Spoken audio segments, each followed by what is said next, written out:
talk to you about the proper use and maintenance of a yard edger.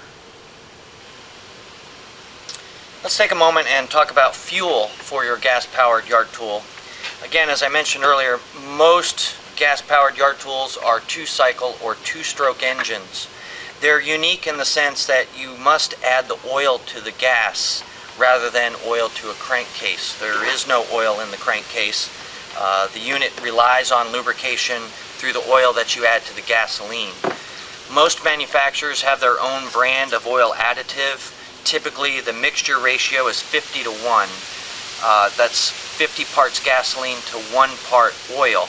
And not just any old oil will do. You must use a two-cycle specific oil additive. Typically when you go to the store you'll find them in 4-ounce bottles. You just pour the 4-ounce bottle into a 1-gallon container and then add your fuel. In most cases it's not an issue what grade gasoline you use. You could use low octane, you could use high octane. If you're a maintenance nut like myself, I prefer to use the high octane. It's a cleaner gas, and I think it's better for the equipment that you're using.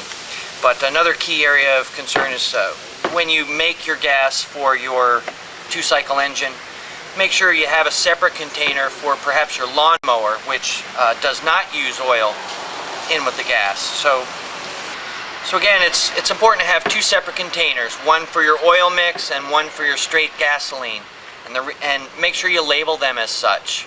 You don't want to confuse the two. You would not want to put straight gas into your two-cycle engine because that wouldn't have any lubrication in it and you would damage the unit.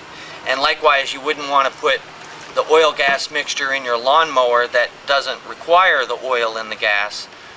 It could have some adverse effects on your lawnmower as well. So make sure you keep two separate containers, label them such, and make sure you follow the manufacturer's directions on mixing the oil additive for your two-cycle engine.